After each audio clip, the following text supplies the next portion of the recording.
السلام عليكم ورحمة الله وبركاته. إن الحمد لله والصلاة والسلام على رسول الله أما بعد.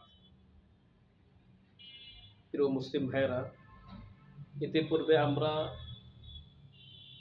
তাওহীদের বিভিন্ন বিষয় নিয়ে আলোচনা করেছি এবং ইতিপূর্বে বিভিন্ন মাজলিসে আমি বলেছি আমরা যেভাবে আল্লাহ সম্পর্কে বিশ্বাস পোষণ করি যে আল্লাহ সৃষ্টিকর্তা, আল্লাহ রিজিকদাতা, আল্লাহ পালনকর্তা এবং আল্লাহ খাদ্যদাতা, ঠিক এই বিশ্বাসগুলো কাফের মুশরিকরাও করে থাকে। এর প্রচুর উদাহরণ কোরআন এবং হাদিসের মধ্যে আছে। তা আসলে সৃষ্টিকর্তা, রিজিকদাতা, পালনকর্তা, খাদ্যদাতা, এগুলি আল্লাহকে আমরা যেভাবে বিশ্বাস করি কাফের মুশরিকরা একইভাবে বিশ্বাস করে। তাহলে আমাদের মধ্যে পার্থক্যটা কোথায়? কাফেরদের মধ্যে আর তাওহীদবাদী মুসলিমদের মধ্যে পার্থক্যটা কোথায়? এই বিষয় নিয়ে আজকে গুরুত্বপূর্ণ আলোচনা করব। এটা তাওহীদের একটি গুরুত্বপূর্ণ বিষয়। প্রিয় মুসলিম ভাইয়েরা, কুরআনুল কারীমের মধ্যে আল্লাহ তাআলা ইরশাদ করেছেন, আমাদের নবীকে উদ্দেশ্য করে আল্লাহ তাআলা বলেছেন, ওয়ালা ইন সাআলতাহুম মান খালাকাহুম লা ইয়াকুলুনাল্লাহ। হে নবী, আপনি মক্কার কাফের মুশরিকদেরকে জিজ্ঞেস করেন, মান খালাকাহুম, কে তাদেরকে সৃষ্টি করেছে? লা ইয়াকুলুনাল্লাহ, তারা অবশ্যই বলবে আল্লাহ। শুধু তাই নয়, ওয়ালা ইন সাআলতাহুম মান নাযালা মিনাস সামাই মাআন ফাআহইয়া বিহিল আরদা মিন বা'দি মাউতিহা। হে নবী, আপনি মক্কার কাফের মুশরিকদেরকে জিজ্ঞেস করেন, কে আসমান থেকে বৃষ্টি বর্ষণ করে এবং তার দ্বারা মৃত্যু জমিনকে সজীব করে, জীবন্ত করে? তারা অবশ্যই বলবে আল্লাহ। ঠিক তদ্রূপ শয়তানও আল্লাহকে বিশ্বাস করে। যখন শয়তানকে জান্নাত থেকে বহিষ্কৃত করা হয়েছে, তখন শয়তান আল্লাহর কাছে প্রার্থনা করেছে, দোয়া করেছে, রব্বি ফাআনযিরনি ইলা ইয়াউমি ইউবআসুন। হে আমার রব, আপনি আমাকে কিয়ামত পর্যন্ত অবকাশ করুন, সুযোগ দিন। তো শয়তান কোনো খাজা বাবা, পীর বাবা, ভণ্ড বাবার কাছে প্রার্থনা করে নাই, আল্লাহর কাছে প্রার্থনা করছে। তার মানে শয়তান আল্লাহকেও বিশ্বাস করে এবং আল্লাহর কাছে প্রার্থনা করেছে। শয়তান জান্নাত জাহান্নাম স্বীকার করে এবং সে জান্নাত জাহান্নাম দেখেছে। শুধু তাই নয়, মক্কার কাফের মুশরিকরা যখন কোনো বিপদে পড়তো তখন তারা আল্লাহকে স্মরণ করত, আল্লাহকে ডাকতো। কোরআনের মধ্যে ইরশাদ হয়েছে, ওয়া ইযা গাশিয়াহুম মাউজুন কাযুলাল দাউল্লাহা মুখলিসিনা লাহুদ্দিন। যখন মেঘের মতো তুফান তাদেরকে আক্রান্ত করত, গ্রাস করত, তখন তারা একনিষ্ঠভাবে আল্লাহকে ডাকত। তখন তারা তাদের দেবদেবী, মূর্তি, এ সমস্ত বিশ্বাসকে বর্জন করে একনিষ্ঠভাবে, খালেসভাবে আল্লাহকে আহ্বান করত, আল্লাহর কাছে পানা চাইত। আমরাও দেখছি, যখন কোনো নৌকার মধ্যে, নৌযানের মধ্যে বড় কোনো তুফান দেখা যায়, ঢেউ দেখা যায়, তখন হিন্দু খ্রিস্টান সব আল্লাহকে ডাকে। তখন দেবদেবী এবং মূর্তি পূজার স্মরণ থাকে না। এবার যখন আল্লাহ তাদেরকে মুক্তি দান করে, তখন তারা আবার আগের মতো শিরক করা শুরু করে দেয়। এবং মক্কার কাফের মুশরিকরা আল্লাহকে বিশ্বাস করত, এর জ্বলন্ত প্রমাণ হলো আমাদের নবী মুহাম্মদ সাল্লাল্লাহু আলাইহি ওয়াসাল্লাম, তার বাবার নাম আব্দুল্লাহ। আব্দুল্লাহ মানে আল্লাহর বান্দা। যদি তারা আল্লাহকে বিশ্বাসী না করত, স্বীকারই না করত, তাহলে কারোর নাম আব্দুল্লাহ রাখতো না। এজন্য এটা স্পষ্ট, আমরা আল্লাহ তাআলার বিষয়ে যে আকীদা পোষণ করি, যে বিশ্বাস পোষণ করি যে আল্লাহ সৃষ্টিকর্তা, রিজিকদাতা, পালনকর্তা, বিশ্ব পরিচালনাকারী, ঠিক তদ্রূপ কাফের মুশরিকরাও আল্লাহকে বিশ্বাস করে সৃষ্টিকর্তা হিসাবে, রিজিকদাতা হিসাবে, পালনকর্তা হিসাবে এবং খাদ্যদাতা হিসাবে। তাহলে তাওহীদের মধ্যে মুসলিমদের মাঝে আর কাফেরদের মাঝে কি পার্থক্য, সেটাই সবচেয়ে গুরুত্বপূর্ণ বিষয়। এরপরে ইহুদি খ্রিস্টানরা আল্লাহকে বিশ্বাস করে। কোরআনের মধ্যে ইরশাদ হয়েছে, ওয়াকালাতিল ইয়াহুদু ওয়ান নাসারা নাহনু আবনাউল্লাহ ওয়া আহিব্বা। ইহুদি এবং খ্রিস্টানরা বলে আমরা আল্লাহর পুত্র, আল্লাহর প্রিয়জন এবং তার পুত্র। তো খ্রিস্টান এবং ইহুদিরা আল্লাহকে বিশ্বাস করে, এজন্য তারা বলতেছে যে আমরা আল্লাহর পুত্র তার নাতিপুতি এবং তার প্রিয়জন। অনুরূপভাবে যে কোনো ধর্মাবলম্বী সকলে আল্লাহকে বিশ্বাস করে। তো তাওহীদবাদী মুসলিম আর কাফেরদের মধ্যে কি পার্থক্য, সেটাই আমাদের বোঝার বিষয়। তারাও আল্লাহকে মানে, আমরাও আল্লাহকে মানি। তারাও আল্লাহকে স্বীকার করে, আমরাও আল্লাহকে স্বীকার করি। তারাও আল্লাহকে বিশ্বাস করে, আমরাও আল্লাহকে বিশ্বাস করি। কিন্তু পার্থক্যটা কি? মূলত পার্থক্যটা হচ্ছে তাওহীদ। মুসলিমদের মাঝে আর অমুসলিমদের মাঝে মূল পার্থক্য হচ্ছে তাওহীদ। আল্লাহ রাসূল সাল্লাল্লাহু আলাইহি ওয়াসাল্লাম যখন নবুয়ত প্রাপ্ত হলেন, তারপর প্রায় ৩ বছর গোপনে তাওহীদের দাওয়াত দিয়েছেন। এরপর আল্লাহ তাআলা আদেশ নাজিল করেছেন, ফাসদা বিমা তু'মার ওয়া আরিদ আনিল মুশরিকিন। হে নবী, আপনাকে যে বিষয়ে আদেশ করা হয়েছে সে বিষয়ে আপনি প্রকাশ্যে দাওয়াত দেন, প্রকাশ্যে ঘোষণা করুন। ওয়া আরিদ আনিল মুশরিকিন, এবং মুশরিকদের থেকে এড়িয়ে চলুন। অন্য একটি আয়াতে আল্লাহ তাআলা ইরশাদ করেছেন, ওয়া আনদির আশিরাতাকাল আকরাবিন। আপনি আপনার নিকট আত্মীয়দেরকে সতর্ক করুন, ভীতি প্রদর্শন করুন, তাওহীদের দাওয়াত দিন। অন্য একটি আয়াতে আল্লাহ তাআলা বলছেন, ইয়া আইয়ুহাল মুদ্দাসসির কুম ফাআনজির ওয়া রাব্বাকা ফাকাব্বির ওয়া সিয়াবাকা ফাতাহির। হে নবী, এ কম্বলে আবৃত নবী, আপনি দাঁড়িয়ে যান, ফাআনজির, এবং শিরক থেকে সতর্ক করুন, এবং আপনার রবের তাওহীদ প্রচার করুন। এরকম অনেক আয়াত আছে। তখন রাসূলুল্লাহ সাল্লাল্লাহু আলাইহি ওয়াসাল্লাম জাতিকে প্রকাশ্যে তাওহীদের ঘোষণা দেওয়ার জন্য পাহাড়ে আরোহণ করলেন। তখন মক্কার একটি রীতি ছিল, যদি কোনো ব্যক্তি কোনো বড় কোনো বিষয়ে সাবধান করতে চাইতো, সতর্ক করতে চাইতো, যেমন বিদেশি শক্তির হামলা, আক্রমণ, অথবা বড় কোনো ক্ষতির আশঙ্কা করছে, এরকম বিষয়ে যদি সতর্ক করতে চাইতো, তখন তারা পাহাড়ের উপর উঠে উলঙ্গ হয়ে ইয়া সবাহা, হে সকালের বিপদ, এভাবে ডাকতো। তার আওয়াজ শুনে সকল মানুষ সেখানে জড়ো হতো এবং তার উলঙ্গ অবস্থায় দাঁড়াতো, কাপড় খুলে মাথায় রাখতো, উলঙ্গ অবস্থায় দাঁড়াতো এবং সেভাবে ডাকতো, ইয়া সবাহা, ইয়া সবাহা। ঠিক তদ্রুপ আমাদের রাসূল সাল্লাল্লাহু আলাইহি ওয়াসাল্লাম ভোরবেলায় সাফা পাহাড়ে আরোহণ করে সমস্ত মানুষকে ডাকতেছেন, ইয়া সবাহা, সকালের বিপদ। কিন্তু আমাদের নবী উলঙ্গ হননি, মক্কার রীতিনীতি অবলম্বন করেন নাই। এর জন্য এটা পরিষ্কার, ল্যাংটা বাবার নামে যত ভণ্ডামি আছে এগুলো শরিয়াতে কখনোই জায়েজ নেই। এই জন্য এগুলোকে পরিত্যাজ্য করতে হবে, এদেরকে কাপড় পরাইতে হবে, নতুবা দুনিয়া থেকে বিদায় করতে হবে। ল্যাংটা বাবার নামে ভণ্ডামি ইসলামের মধ্যে নেই। এবং আপনারা এটা জানেন, মক্কার কাফের মুশরিকরা তওয়াফের অবস্থায় উলঙ্গ অবস্থায় তওয়াফ করতো। তারা মনে করতো আমরা উলঙ্গ অবস্থায় দুনিয়াতে এসেছি, ঠিক তদ্রুপ উলঙ্গ অবস্থায় আমরা আল্লাহর সামনে উপস্থিত হব, তাওয়াফ করব। এগুলি জাহেলিয়াত, কুসংস্কার, বেদাত, এগুলো ইসলামে নাই। এবার রাসূল করিম সাল্লাল্লাহু আলাইহি ওয়াসাল্লাম প্রত্যেক কওমকে ডেকে বললেন, ইয়া আব্দুল মুত্তালিব। এরপরে সমস্ত কওমের গোত্রের নাম ধরে ধরে ডাকলেন, ডেকে ডেকে তাদেরকে সতর্ক করলেন। এবং প্রথমেই রাসূলুল্লাহ সাল্লাল্লাহু আলাইহি ওয়াসাল্লাম বললেন, হে আমার জাতি, হে কুরাইশবাসী। তো মক্কার কাফের মুশরিকরা দেখলো যে সকালে এমন একটা আওয়াজ আমাদের কানে আসতেছে, যে আওয়াজ কোনো সাধারণ ব্যক্তির আওয়াজ না।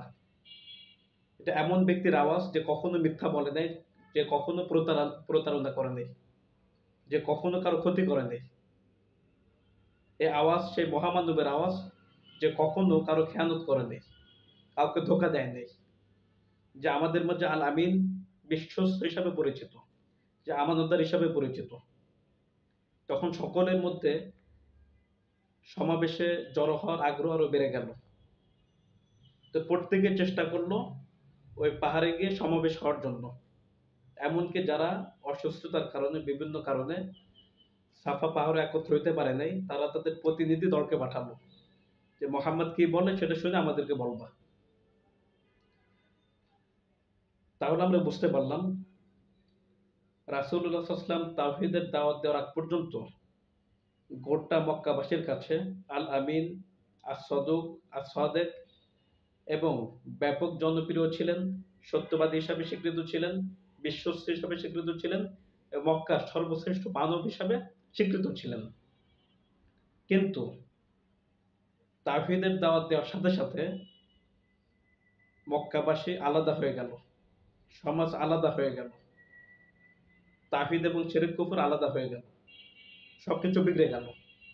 এটা আমাদেরকে বুঝতে হবে কালেমার মধ্যে এমন কি শক্তি আছে যার কারণে একদম সবকিছু আলাদা হয়ে গেছে।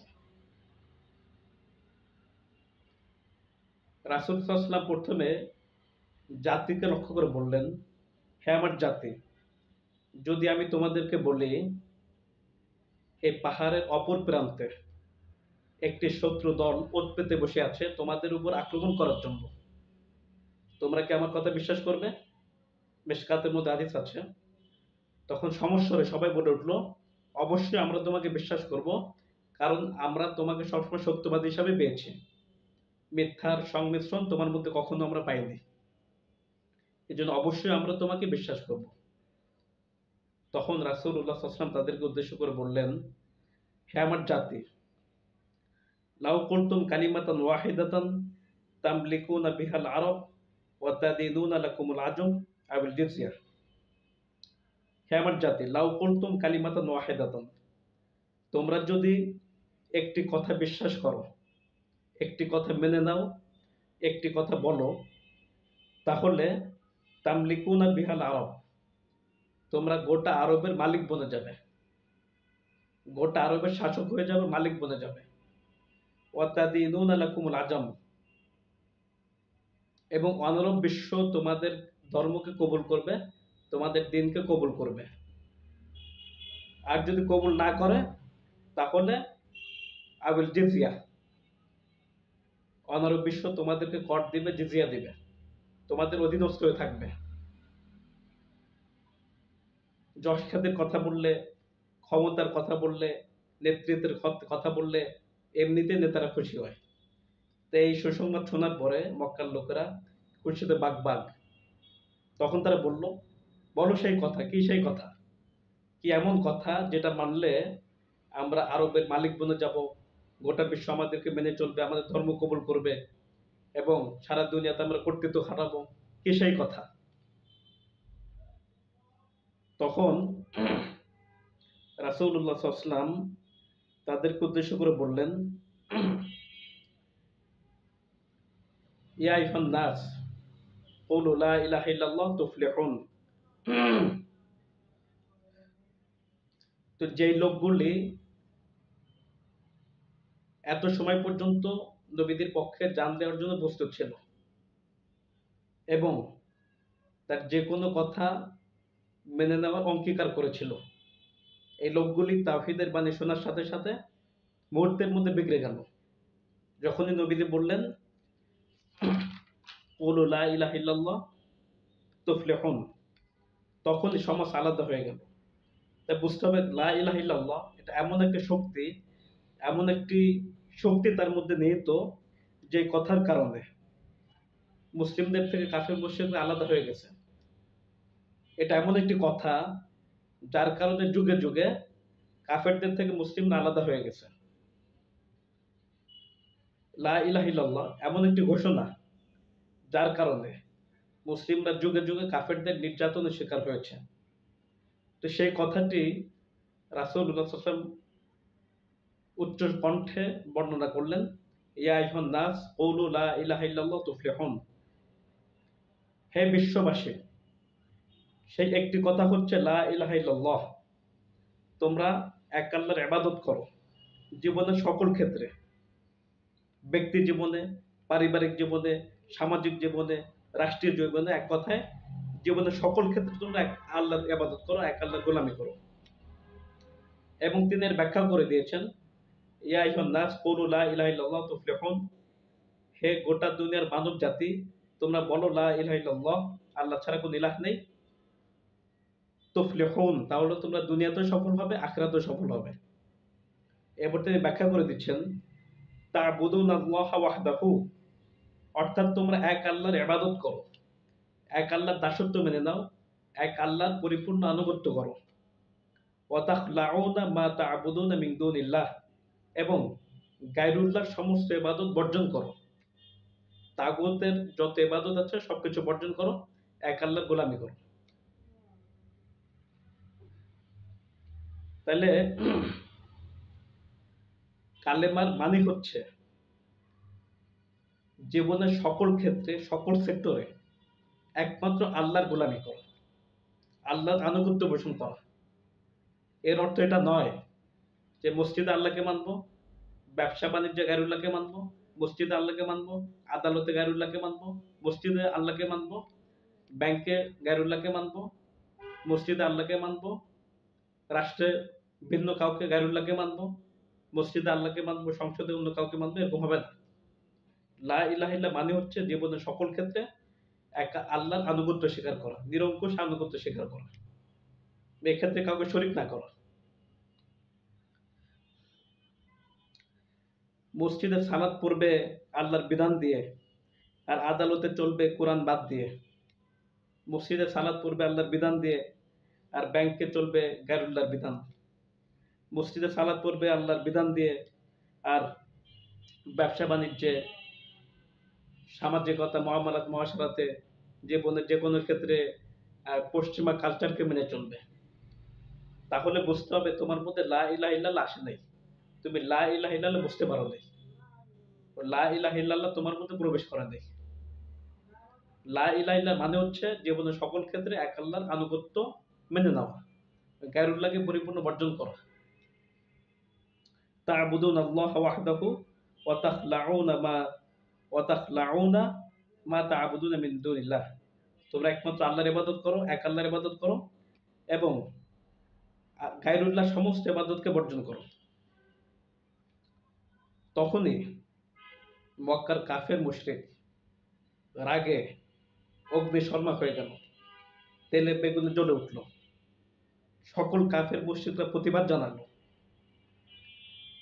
এমন একজন লোকও পাওয়া গেল না যে রাসূলুল্লাহ সাল্লাল্লাহু আলাইহি ওয়াসাল্লামের পক্ষ নিয়েছে, রাসূল সাল্লাল্লাহু আলাইহি ওয়াসাল্লামের সাথে দাঁড়িয়েছে। সকলে তার বিরোধিতা করল। অথচ কয়েক মিনিট আগ পর্যন্ত তারা নবীর জন্য জীবন দেওয়ার জন্য প্রস্তুত ছিল। তারা বলা শুরু করলো, তাব্বান লাক সাইরাল ইয়াউম, তোমার গোটা জীবন ধ্বংস হোক হে মুহাম্মদ। আলী হাদা জামাতানা, তুমি কি এর জন্য আমাদেরকে জমা করেছো? এই কালেমার বাণী শোনাবার জন্য জমা করেছো? এই ইলাহদেরকে অস্বীকার করার জন্য জমা করেছো? এমনকি আবু লাহাব, নবীর চাচা, গালিগালাজ করে নবীকে মারতে উদ্যত হলো এবং নবীকে মারার জন্য দুহাত উত্তোলন করলো। রাসূলুল্লাহ সাল্লাল্লাহু আলাইহি ওয়াসাল্লাম মেহমানদার হিসাবে খেজুর এবং পানির ব্যবস্থা করছিলেন। তখন তারা রাগে খেজুর ও পানি ফেলে দিল, নবীকে মারতে উদ্যত হলো। যে মানুষটা কয়েক মিনিট আগ পর্যন্ত সকলের কাছে জনপ্রিয়, যিনি একটা কথা বললে সকলে মেনে নেওয়ার অঙ্গীকার করেছে, তাওহীদের দাওয়াত দেওয়ার সঙ্গে সঙ্গে সকলের বিরুদ্ধে চলে গেল, তখন রাসূলুল্লাহ সাল্লাল্লাহু আলাইহি ওয়াসাল্লাম মনঃক্ষুণ্ণ ঘরে ফিরে এলেন। তা বুঝতে হবে রাসূলুল্লাহ সাল্লাল্লাহু আলাইহি ওয়াসাল্লাম যে কালিমার দাওয়াত দিয়েছেন, দাওয়াত দেওয়ার সঙ্গে সঙ্গে সমস্ত তাগুতি শক্তি, বাতিল শক্তি বিরুদ্ধে চলে গেছে, সমাজ থেকে আলাদা হয়ে গেছে। আমরা এখনো যদি সেই রাসূলের নবীওয়ালা দাওয়াত, তাওহীদের দাওয়াত দিতে পারি, এখনো সমাজ আমাদেরকে বয়কট করবে। এবং রাসূলুল্লাহ সাল্লাল্লাহু আলাইহি ওয়াসাল্লাম যে নির্যাতনের শিকার হয়েছেন, গালিগালাজের শিকার হয়েছেন, যে নিপীড়নের শিকার হয়েছেন, আমাদেরকে এখনো সেগুলো শিকার হইতে হবে। শিকার হই না এর অর্থ হলো আমরা প্রকৃত অর্থে রাসূলের দাওয়াত দেই না। রাসূল যে দাওয়াত দিয়েছেন, রাসূল যে কালেমার ব্যাখ্যা করেছেন, সেটা আমরা করি না। তাহলে বুঝতে হবে লা ইলাহা ইল্লাল্লাহর পরমার্থের ব্যাখ্যা আমরা বুঝতে পারি নাই, কিন্তু মক্কার কাফের মুশরিকরা ঠিকই বুঝতে পেরেছে। আবু জাহেল, আবু লাহাব ঠিকই বুঝতে পেরেছে লা ইলাহা ইল্লাল্লাহ মানে আল্লাহ ছাড়া কারো বিধান চলবে না, আল্লাহ ছাড়া কারো কোনো ক্ষমতা চলবে না, কারো কোনো শক্তি চলবে না, কারো কোনো আইন বিধান চলবে না। লা ইলাহা ইল্লাল্লাহ অর্থ হলো 360টা মূর্তিকে বাতিল করতে হবে, তাদের কথা মানা যাবে না, তাদেরকে পূজা করা যাবে না, তাদের গোলামি করা যাবে না। লা ইলাহা মানে হচ্ছে আমাদের মন গড়া আইন বিধান সংবিধান এবং যাবতীয় আইন কানুন সব বাতিল করতে হবে, এক আল্লাহকে মানতে হবে। এই জন্য রাসূলুল্লাহ সাল্লাল্লাহু আলাইহি ওয়াসাল্লাম জাহিলের যুগের জাহিল লোকদেরকে, যারা এমন কোনো অন্যায় নেই যেটা করতো না, চুরি ডাকাতি সন্ত্রাসী রাহাজানি ব্যভিচার হত্যা গুম খুন সবই করতো, এই জাহিলি সমাজের জাহিলি লোকদেরকে রাসূলুল্লাহ সাল্লাল্লাহু আলাইহি ওয়াসাল্লাম চুরি করতে নিষেধ করেন নাই, ডাকাতি করতে নিষেধ করেন নাই, এবং মানব রচিত মন গড়া তন্ত্র মন্ত্র বাতিল করতে বলেন নাই, মূর্তি ভাঙতে বলেন নাই। শুধু একটি তাওহীদের দাওয়াত দিয়েছেন, লা ইলাহা ইল্লাল্লাহ, আল্লাহ ছাড়া কোনো ইলাহ নেই। এতে তারা বুঝতে পেরেছে এর অর্থ হলো লা ইলাহা ইল্লাল্লাহ ধাক্কা আমাদের মূর্তির গায়ে লাগবে, আমাদের মন করা আইন কানুনের বিরুদ্ধে লাগবে, আমাদের সমাজের বিরুদ্ধে লাগবে, আমাদের কানুনের বিরুদ্ধে লাগবে, আমাদের মন চাহিদ জিন্দগির বিরুদ্ধে লাগবে। তো লা ইলাহা ইল্লাল্লাহ ধাক্কা সম্পর্কে মক্কার কাফের মুশরিকরা শতভাগ বুঝতে পেরেছিল, এই জন্য তারা মানে নেই, অস্বীকার করছে, বিরুদ্ধে লাগছে। তা আমার সমাজের মুসলিমরা সেটা বুঝতে পারে না, সে সম্পর্কে ন্যূনতম এলেম এদের মধ্যে নেই। এরপরে আবু লাহাব রাসূলুল্লাহ সাল্লাল্লাহু আলাইহি ওয়াসাল্লামের উপরে গালিগালাজ করলো, মারধুর হলো। নবীজি ঘরে ফিরে আসলেন মনক্ষুণ্ণ অবস্থায়, যে আমার জাতি আমাকে এত ভালোবাসা দেখিয়েছে, তাই সকলে আমাকে বয়কট করলো। তখন আল্লাহ সুবহানাহু ওয়া তাআলা রাসূলুল্লাহ সাল্লাল্লাহু আলাইহি ওয়াসাল্লামকে সান্ত্বনা দেওয়ার জন্য সূরা তাব্বাত ইয়াদা নাযিল করলেন। তাব্বাত ইয়াদা আবি লাহাবি ওয়া তাব, হে নবী আপনি ধ্বংস হবেন না, বরং আবু লাহাবের দুহাত ধ্বংস হবে। ইয়াদা মানে দুহাত, আবু লাহাবের দুহাত ধ্বংস হোক, ওয়া তাব এবং সে নিজে ধ্বংস হোক, মা আগনা আনহু মালুহু ওয়া মা কাসাব, এবং তার সন্তান সন্ততি সম্পদ সবকিছু ধ্বংস হোক। এরপর আপনারা সকলে জানেন আবু তালেবের পরবর্তী জীবন, তার মৃত্যু কেমন হয়েছিল, সবকিছু আপনারা জানেন। লাস্টে আবু তালেব অনেক টাকার সম্পত্তির মালিক ছিল এবং অনেক সন্তান সন্ততি তার ছিল। তো তার মৃত্যুর আগে প্লেগ রোগ দেখা দিয়েছিল। এই প্লেগ রোগের কারণে তার রক্ত মাংস সবকিছু নষ্ট পচে যাচ্ছিল। তখন তার সন্তানেরা তাকে ফালাইতে হয়ে চলে গেছে, তার আত্মীয় স্বজন সবাই তাকে ছেড়ে চলে গেছে। সে ঘরের মধ্যে একা একা থাকতে থাকতে রক্তগ্রস্ত বসতে বসতে একসময় মারা গেছে। মারা যাওয়ার পরে মক্কার লোকরা তার সন্তানদেরকে বলতেছে যে তোমাদের বাবার মৃত্যুগ্রস্তের দুর্গন্ধে পুরা মক্কার মধ্যে মহামারী ছড়াই যাচ্ছে, অতি দ্রুত তাকে বয়কট করো, এখান থেকে সরাই নিয়ে আসো। এটা বলার পরে তার সন্তানেরা অনেক দূরে এক জায়গায় গর্ত খনন করে বিভিন্ন লাঠি লস্কর দিয়ে তাকে টেনে হিঁচড়ে ওই গর্তের মধ্যে নেমে পড়ছে, হাত দ্বারা স্পর্শ করে দেয়। এরপরে দূর থেকে পাথর মেরে মেরে গর্ত ভরাট করছে, এভাবে তার মৃত্যু হয়েছে। অনুরূপভাবে যারা ইসলামের বিরুদ্ধে লাগবে, মুসলিমদের বিরুদ্ধে লাগবে, আলেমদের জবান বন্ধ করার চেষ্টা করবে, এদের একই পরিণতি হবে। আপনারা দেখেছেন শেখ হাসিনা এবং তার দল আওয়ামী লীগ ইসলাম ও মুসলিমদের বিরুদ্ধে কঠোর অবস্থান নিয়েছিল, ইসলাম ও মুসলিমদেরকে ধ্বংস করার নীল নকশা আঁকছিল। 16 বছর জুলুম চালিয়েছে কিন্তু টিকতে পারে নাই। আল্লাহ তাআলা অবদস্থভাবে দেশ ছাড়া করেছেন।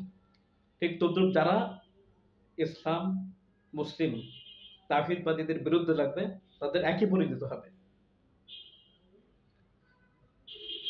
তারপরে রাসূলুল্লাহ সাল্লাল্লাহু আলাইহি ওয়াসাল্লাম নিরাশ হন নাই, হতাশ হন নাই। তিনি তার দাওয়াতি কার্যক্রম চালিয়ে যাচ্ছিলেন তার গোত্রের মাঝে, বংশের মাঝে এবং প্রত্যেক এলাকায় গিয়ে গিয়ে সমস্ত মানুষের কাছে তার তাওহীদের বাণী পৌঁছে দিচ্ছিলেন।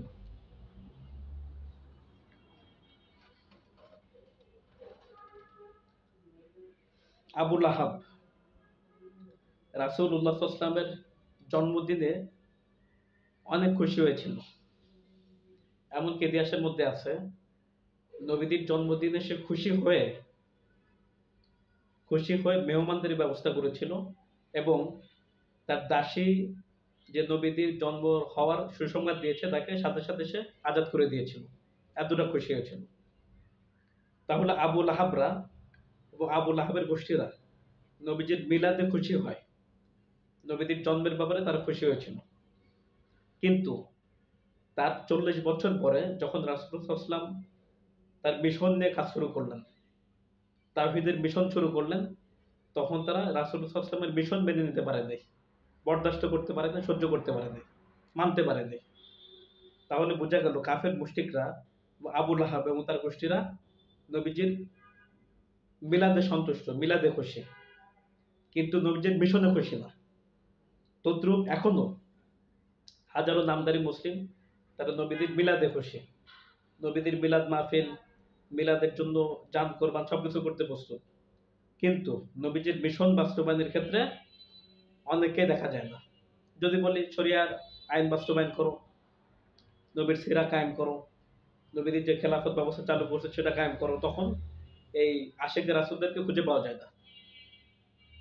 আর এমনি খুব ভালোবাসা, জীবন দেবে, জান দেবে, সব দিয়ে দেবে, কিন্তু নবীদের মিশন বাস্তবায়নের ক্ষেত্রে কাউকে খুঁজে পাওয়া যায় না। তো এটা আমাদেরকে বুঝতে হবে যে আমরা নবীদের মিশন বাস্তবায়ন করব। আর যদি শুধু নবীদের মিলাদে খুশি থাকি, মিশনে খুশি না থাকি, তাহলে আবু লাহাবের মতো আমাদের অবস্থা হবে, ইমানদের হালত হবে। তো রাসূলুল্লাহ সাল্লাল্লাহু আলাইহি ওয়াসাল্লাম যখন কাফেরদেরকে তাওহীদের দাওয়াত দিলেন, তখন কাফেররা এক একটা ঘোষণা দেওয়া শুরু করলো, এক একটা মন্তব্য করা শুরু করলো। প্রথমে তারা বলল, সূরা সদ আয়াত নাম্বার 5, তারা বলল কোরআনের ভাষায়, আজআলাল আলিহাতা ইলাহান ওয়াহিদা, মুহাম্মদ কি সমস্ত ইলাহকে, আলিহাতা, আলিহাতুন শব্দটা ইলাহ শব্দের জমা, মুহাম্মদকে সমস্ত ইলাহকে এক ইলাহ বানিয়ে ফেললো, মুহাম্মদকে সমস্ত আল্লাহকে এক আল্লাহ রূপান্তরিত করলো, মুহাম্মদকে 360টা দেবদেবী, আরো কত লক্ষ কোটি মূর্তি দেবদেবী আছে, সবাইকে এক আল্লাহর মধ্যে কেন্দ্রীভূত করলো। আজআলাল আলিহাতা ইলাহান ওয়াহিদা, সে কি সমস্ত ইলাহকে এক ইলাহ বানিয়ে ফেললো। এরপর মক্কার কাফের মুশরিকরা বলল, ইন্না হাদা লাশাইউন উজাব, এটা এমন একটি বিষয়, নিশ্চয়ই এটা, অবশ্যই অবশ্যই আশ্চর্যজনক একটি বিষয়। যারা আরবি ব্যাকরণ জানেন এরা বিষয়টা বলতে পারবেন। ইন্না মানে নিশ্চয়ই, এখানে কতগুলো তাকিদ জমা করা হয়েছে। নিশ্চয়ই এটা, লা লামু তাওকিদ, তাকিদ বোঝাবার জন্য, নিশ্চয়ই এটা অত্যন্ত, অবশ্যই অবশ্যই আশ্চর্যজনক বিষয়, বড় আশ্চর্য কথা। ঠিক তদ্রূপ বর্তমানেও যখন আমরা তাওহীদের কথা বলি যে আল্লাহ ছাড়া কারো ক্ষমতা চলবে না, আল্লাহর আইন ছাড়া কারো আইন চলবে না, আল্লাহ ছাড়া কাউকে মানবো না, কাউকে মানি না, তখনই তাগুত গোষ্ঠী, গায়রুল্লাহ গোষ্ঠী বিভিন্ন আশ্চর্য রকমের কথা বলে। এটা কেমন কথা? যদি বলি আল্লাহর বিধান বাস্তবায়ন করো, আল্লাহর বিধান চালু করো, তাগুতি বিধান বাতিল করো, গায়রুল্লাহর বিধান বাতিল করো, আল্লাহর বিধান বাস্তবায়ন করো, তখন লক্ষ কোটি নামধারী তাওহীদি মুসলিম জনতা তারা বলবে, না না, শরিয়াত যুগে চলবে না, শরিয়াত অনেক কঠিন বিধিবিধান। এমনকি আমি শুনেছি একটি ইসলামী সংগঠনের সদস্য, ফজলুল করিম মারুফ নাকি একটা নাম, সে বলেছে যে পরিপূর্ণ শরিয়াত বাস্তবায়ন করতে গেলে এটা সম্ভব না, এটা এদেশের মানুষ মেনে নেবে না। এই আশ্চর্য কথা। এই জন্য তাওহীদের ক্ষেত্রে একদম ক্লিয়ার, পরিষ্কার এবং স্বচ্ছ থাকতে হবে। তো রাসূলুল্লাহ সাল্লাল্লাহু আলাইহি ওয়াসাল্লাম তাওহীদের দাওয়াত দিয়েছেন। আমরা যখন তাওহীদের কথা বলি, তা আল্লাহ ছাড়া কাউকে মানা যাবে না, কারো বিধান চলবে না। অদৃশ্যর ক্ষমতার দাবিদার একমাত্র আল্লাহ তাআলা। অদৃশ্য থেকে কেউ কাউকে সাহায্য করতে পারে না, নিয়ন্ত্রণ করতে পারে না, কাউকে কোনো কিছু করার ক্ষমতা রাখে না, কার কোনো আধ্যাত্মিক শক্তি নেই। এগুলি বললে এক শ্রেণীর তাগুতপন্থী লোকেরা আমাদের উপর ক্ষিপ্ত হয়ে পড়ে, তারা এগুলি মানতে চায় না, বিভিন্ন রকম টর্চার চালায়। একটি কথা না বললে নয়, একজন আলেম মুআজ বিন নূর, তার একটি আকীদা, সে তার ছাত্রদেরকে বলেছেন, তোমরা ঘুমের আগে 6 রাকাতের নামাজ পড়বে। তা ভালো কথা, নফল নামাজ পড়া তো ভালো, নফল নামাজ পড়লে আল্লাহর নিকটশীল হওয়া যায়, অনেক সওয়াব অর্জন হয়, জীবনটা তাকওয়ার উপর গড়ে উঠবে, এটা ভালো কথা। তারপরে তিনি এই 6 রাকাতের ফজিলত বর্ণনা করতে গিয়ে বলেন, যদি তোমরা এই 6 রাকাতের আমল করো তাহলে আধ্যাত্মিক শক্তি তোমাদেরকে সাহায্য করবে, বিপদ থেকে উদ্ধার করবে, আর তোমাদেরকে পরিচালনা করবে, নিয়ন্ত্রণ করবে। তা আমি মুআজ বিন নূর সাহেবকে জিজ্ঞেস করেছি যে আপনি এটার দ্বারা কি বুঝাইতে চাচ্ছেন, যে 6 রাকাতের আমল করলে আধ্যাত্মিক শক্তি সাহায্য করবে। 6 রাকাতের আমল কেন, 100 রাকাতের আমল করে কোনো অসুবিধা নেই, কিন্তু যে আকীদাটা যে আমল করলে আধ্যাত্মিক শক্তি সাহায্য করবে, মানে আধ্যাত্মিক শক্তি দ্বারা আপনি কি বুঝাইতে চাচ্ছেন? যদি বুঝান যে আল্লাহ তাআলার উদ্দেশ্য, তাহলে কোনো অসুবিধা নেই, আল্লাহই তো সাহায্য করবে। ওয়াস্তাঈনু বিস-সাবরি ওয়াস-সালাহ, আর আল্লাহ বলছেন এটা, তোমরা সবর এবং সালাতের মাধ্যমে আমার কাছে সাহায্য চাও। তখন মুআজ বিন নূর সাহেব উত্তর দিলেন, আধ্যাত্মিক শক্তি বলতে আধ্যাত্মিক লোকরা উদ্দেশ্য, রুহানি লোকরা উদ্দেশ্য, ওলি দরবেশ উদ্দেশ্য। তো আমি বললাম এটা শিরকে আকীদা। তখন তিনি বললেন যে আমি ঘাটাঘাটি করে দেখছি, এটা কারামত, এটা কোনো শিরকে আকীদা না। পরে তিনি বললেন, যদি আমার কোনো ছাত্র পৃথিবীর যে কোনো প্রান্তে এই 6 রাকাতের আমল করে, আমি এখানে বসে তাদেরকে নিয়ন্ত্রণ করতে পারি। তা আমি শুনে অবাক হয়ে গেলাম, একজন আলেম এমন জঘন্য আকীদা পোষণ করে, যে অদৃশ্য থেকে কেউ কাউকে নিয়ন্ত্রণ করতে পারে, এটা তো আল্লাহ ছাড়া কেউ পারে না। তো দাবি করলে তো একটা মহা শিরকের মধ্যে নিমজ্জিত। তো আমি তাকে বললাম আমি তওবা করুন, এবং আমি তাকে রেফারেন্স সহকারে বুঝাইলাম বিষয়গুলি। তিনি বুঝতে চাইলেন না, আমার উপর ক্ষিপ্ত হলেন, রাগ হলেন, বিভিন্ন কথা বললেন। তো এটা বলার উদ্দেশ্য এটাই, আল্লাহ তাকে হেদায়েত দান করুক, এই শিরকে আকীদা থেকে ফিরে আসার তৌফিক দান করুক, ও তাওহীদবাদী মুসলিম হিসাবে কবুল করুক। হাদাহুল্লাহ, আমিন। তো যে কথা বলতেছিলাম, আল্লাহ আছে, আল্লাহ সৃষ্টিকর্তা, আল্লাহ রিজিক দাতা, এটা ওরা আমাদের থেকে আরো ভালো জানে। তো এগুলি তাদেরকে শেখানোর কোনো প্রয়োজন নাই। রাসূল সাল্লাল্লাহু আলাইহি ওয়াসাল্লাম সাফা পাহাড়ে উঠে সবাইকে বলেন নাই যে কিছুর থেকে কিছু হয় না আল্লাহ ছাড়া, আল্লাহ থেকে হয়, চাকরি খাওয়ায় না আল্লাহ খাওয়ায়, ব্যবসা খাওয়ায় না আল্লাহ খাওয়ায়, সবকিছু সৃষ্টিকর্তা আল্লাহ তাআলা। এগুলি রাসূল সাল্লাল্লাহু আলাইহি ওয়াসাল্লাম সবাইকে বলেন নাই, কারণ এগুলো তারা আগের থেকে বিশ্বাস করে।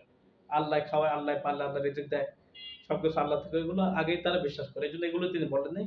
তিনি বলছেন লা ইলাহা ইল্লাল্লাহ, আল্লাহ ছাড়া কোনো ইলাহ নেই, আল্লাহ ছাড়া কাউকে মানা যাবে না, কারো আনুগত্য চলবে না, কারো কোনো কথা চলবে না। তো এই দাওয়াত, এই তাওহীদের দাওয়াত শুধু আমাদের রাসূল সাল্লাল্লাহু আলাইহি ওয়াসাল্লাম দেননি, বরং সমস্ত নবীরা দিয়েছেন।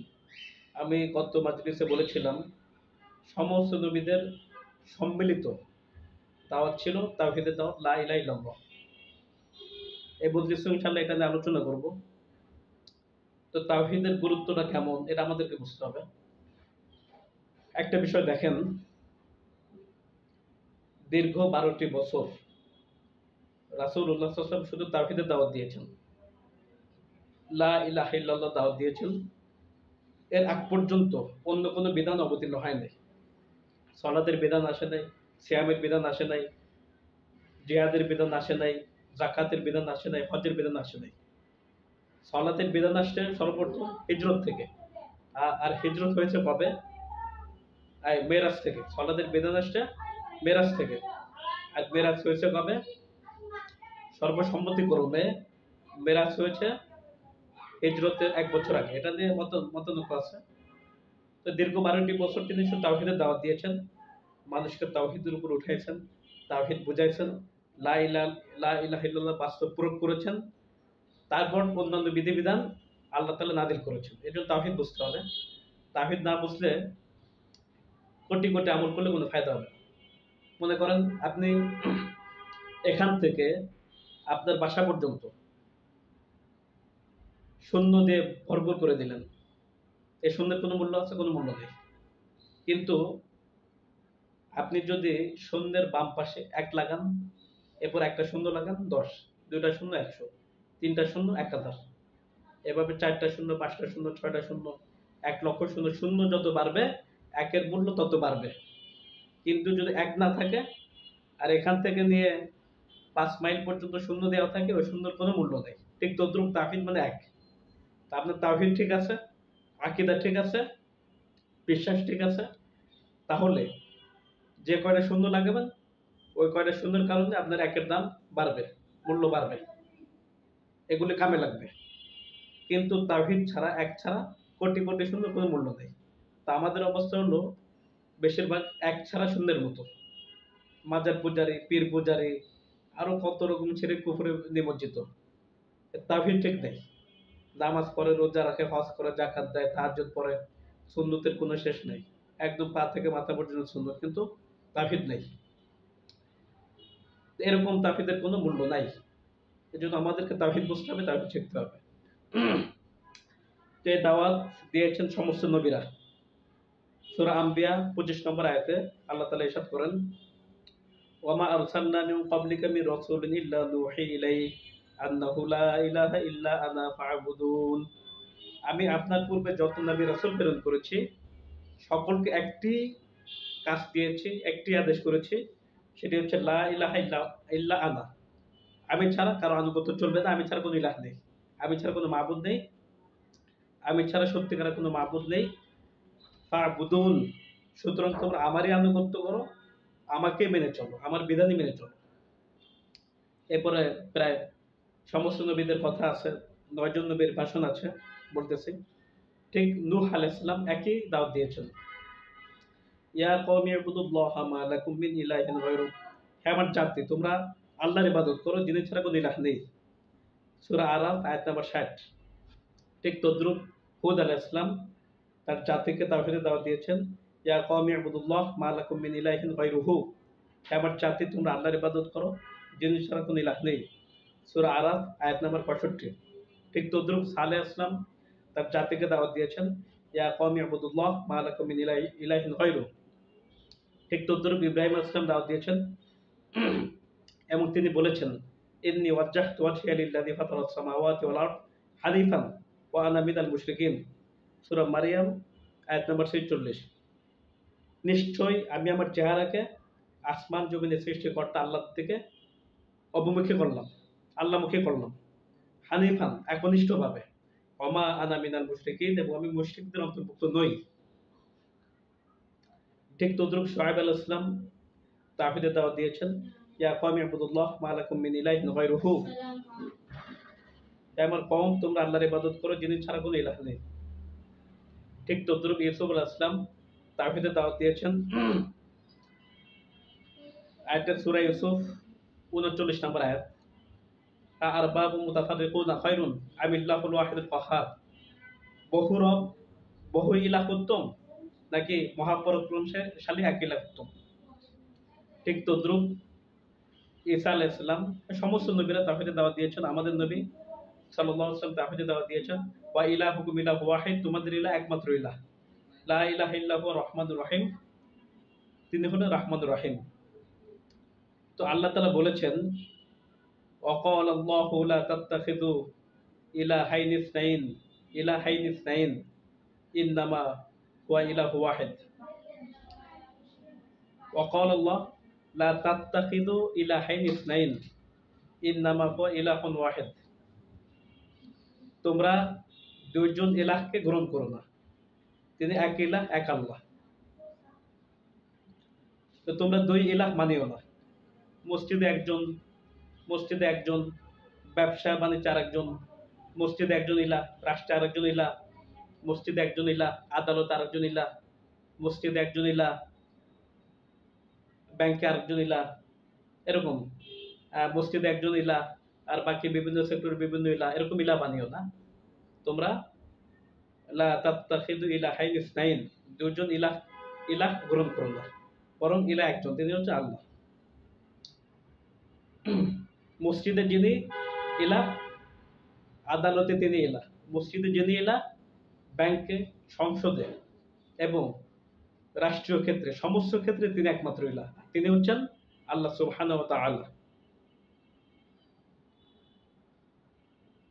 তাহলে বোঝা গেল আদমের কালিমা ছিল লা ইলাহা ইল্লাল্লাহ, নূহের কালিমা ছিল লা ইলাহা ইল্লাল্লাহ, ইব্রাহিমের কালিমা ছিল লা ইলাহা ইল্লাল্লাহ, ইসমাইলের কালিমা ছিল লা ইলাহা ইল্লাল্লাহ, ইসমাইলের কালিমা ছিল লা ইলাহা ইল্লাল্লাহ, ইসহাকের কালিমা ছিল লা ইলাহা ইল্লাল্লাহ, ইয়াকুবের কালিমা ছিল লা ইলাহা ইল্লাল্লাহ, মুসার কালিমা ছিল লা ইলাহা ইল্লাল্লাহ, দাউদের কালিমা ছিল লা ইলাহা ইল্লাল্লাহ, সুলাইমানের কালিমা ছিল লা ইলাহা ইল্লাল্লাহ, ঈসার কালিমা ছিল লা ইলাহা ইল্লাল্লাহ।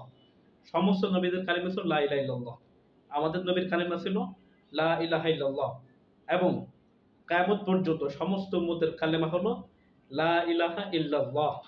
আল্লাহ ছাড়া সত্যিকার অর্থে কোনো ইলাহ নেই। লা ইলাহা ইল্লাল্লাহ এটা জান্নাতের চাবি। রাসূলুল্লাহ সাল্লাল্লাহু আলাইহি ওয়াসাল্লাম বলেছেন, মান ক্বালা লা ইলাহা ইল্লাল্লাহ হাক্কান দাখালাল জান্নাহ। যে ব্যক্তি হক আদায় করে লা ইলাহা ইল্লাল্লাহ বলবে, সে জান্নাতে দাখিল হবে। ঠিক তদ্রুপ লা ইলাহা ইল্লাল্লাহ হচ্ছে সবচেয়ে বড় সাক্ষী। কোরআনের মধ্যে আল্লাহ তাআলা ইরশাদ করেছেন, কুল আইয়ু শাইইন আকবারু শাহাদা। হে নবী, আপনি বলে দিন সবচেয়ে বড় সাক্ষী কোনটি? সবচেয়ে বড় সাক্ষী হচ্ছে শাহাদাতু আল্লা ইলাহা ইল্লাল্লাহ ওয়া আশহাদু আন্না মুহাম্মাদুর রাসূলুল্লাহ। আল্লাহ ছাড়া কোনো ইলাহ নেই, মুহাম্মদ আল্লাহর রাসূল। এটা সবচেয়ে বড় সাক্ষী। এবং এক্ষেত্রে আয়াত আছে, শাহিদাল্লাহু আন্নাহু লা ইলাহা ইল্লাহু ওয়াল মালায়েকা ওয়া উলুল ইলমি কায়িমান বিল কিসত। আল্লাহ তাআলা সাক্ষ্য দিচ্ছেন, মালায়েকা ফেরেশতারা সাক্ষ্য দিচ্ছেন, ওয়া উলুল ইলমি কায়িমান বিল কিসত। সত্যনিষ্ঠ উলামায়ে কেরাম সাক্ষ্য দিচ্ছেন লা ইলাহা ইল্লাহু, আল্লাহ ছাড়া কোনো ইলাহ নেই, আল্লাহ ছাড়া প্রকৃত কোনো মাবুদ নেই। তাহলে বোঝা গেল লা ইলাহা ইল্লাল্লাহ সাক্ষ্য হচ্ছে সবচেয়ে বড় সাক্ষী। এখন আমাদেরকে বুঝতে হবে লা ইলাহা ইল্লাল্লাহ মানে কি, এর অর্থ কি, এর মর্মার্থ কি, এর মূল কথা কি।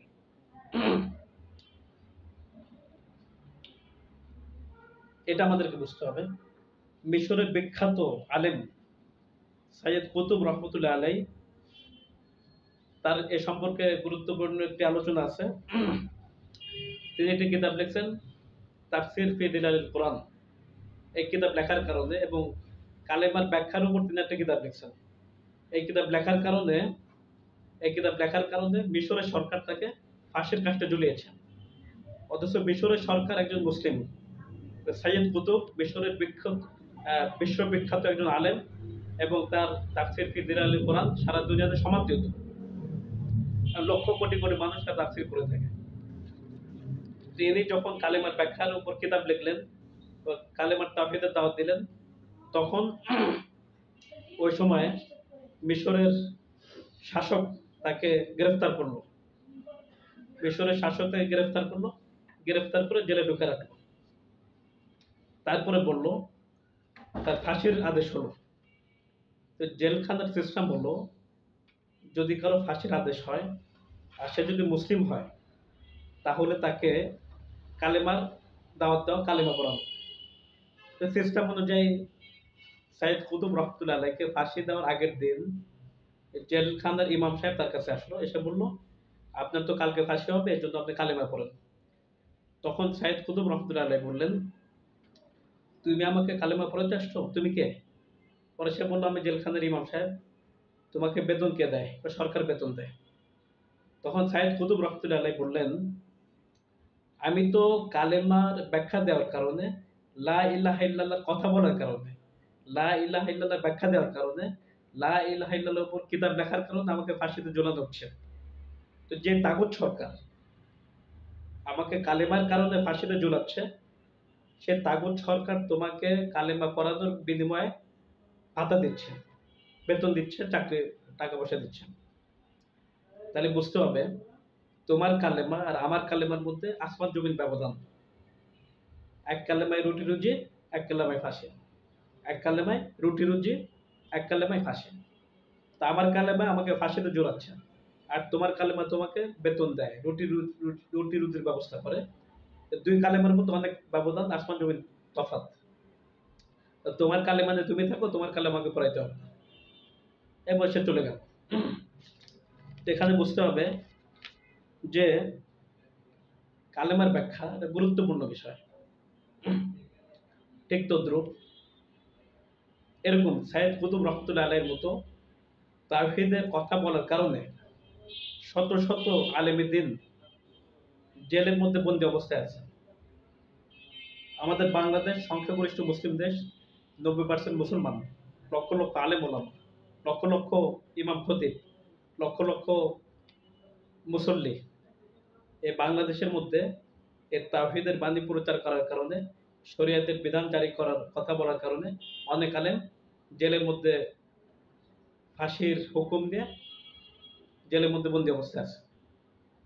এদের মধ্যে একজন আছে মাওলানা শেখ ফরিদ হাফিজাহুল্লাহ।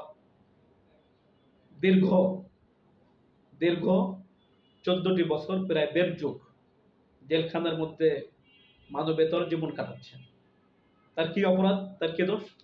তার একটাই দোষ, তিনি শরিয়া বাস্তবায়নের কথা বলেছেন, কোরআনের আইন বাস্তবায়নের কথা বলেছেন এবং আল্লাহর বিধান বাস্তবায়নের কথা বলেছেন। একটি কারণে তাকে তাগুত সরকার 1.5 যুগ জেলখানায় আটকে রাখছে। নিরপরাধ একজন মাজলুম আলেমে দিন। তো কোটি কোটি মুসলিম থাকা সত্ত্বেও তার ব্যাপারে মুখ খোলার কারো সাহস হয় না। এটা হলো আমাদের ইমানের অবস্থা। শুধু মাওলানা শেখ ফরিদ নয়, তার মতো শত শত আলেম জেলখানার মধ্যে বন্দী, শত শত অনেক আশেকে রাসূল জেলখানার মধ্যে বন্দী। আমাদের কোনো খোঁজ খবর নেই। আমার বড় আশ্চর্য লাগে যখন দেখি পীর সাহেবরা বায়াত নিচ্ছে, তখন তারা এই আয়াতটা তিলাওয়াত করে, লাকাদ রাদিয়াল্লাহু আনিল মুমিনিন ইয ইউবাইউনাকা তাহতা শাজারাহ। আল্লাহ তাআলা মুমিনদের উপর সন্তুষ্ট হয়েছেন যখন তারা গাছের নিচে আল্লাহর নবীর কাছে বায়াত হয়েছে। কিসের বায়াত? এটা পীর মুরিদের বায়াত। আমি জাতির কাছে প্রশ্ন করতে চাই, এই আয়াতটা নাযিল হয়েছে কখন, কেন নাযিল হয়েছে, এর প্রেক্ষাপটটা কি? এটা কি পীর মুরিদের বায়াত? এই আয়াতটা নাযিল হয়েছে কখন? হুদায়বিয়ার সন্ধির সময়, যখন ঘোষণা হলো ওসমানকে হত্যা করা হয়েছে, কতিল ওসমান, ওসমানকে বন্দী করা হয়েছে। তখন রাসূলুল্লাহ সাল্লাল্লাহু আলাইহি ওয়াসাল্লাম ওসমানকে উদ্ধার করার জন্য এবং ওসমান হত্যার প্রতিশোধ নেওয়ার জন্য সকল সাহাবী, প্রায় 1400 সাহাবীর কাছে বায়াত নিয়েছেন এবং এদের উপর আল্লাহ বায়াত নিয়েছেন।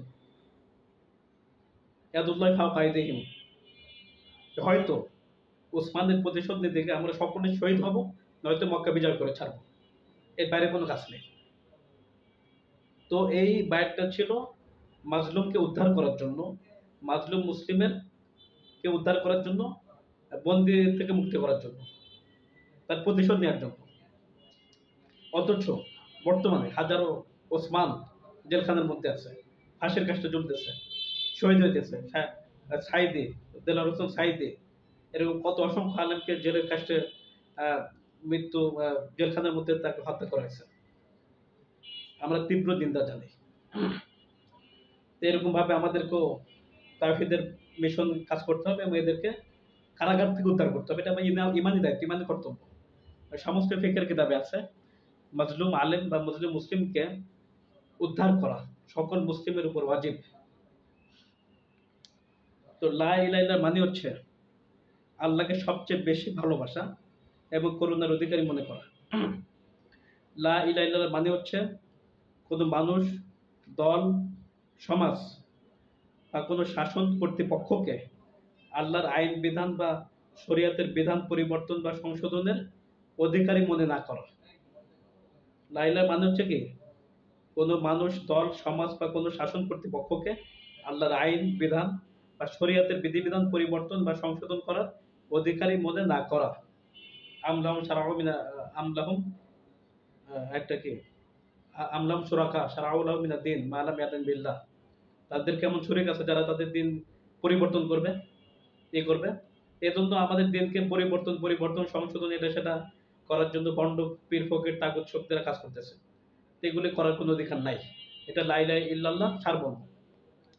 এবং লা ইলাহা ইল্লাল্লাহ মানে হচ্ছে একমাত্র আল্লাহকে আনুগত্য করা, আল্লাহর আনুগত্য করা, আর গায়রুল্লাহকে আনুগত্য না করা, গায়রুল্লাহকে থেকে দূরত্ব পোষণ করা, ঘৃণা করা, দূরত্ব অবস্থান করা।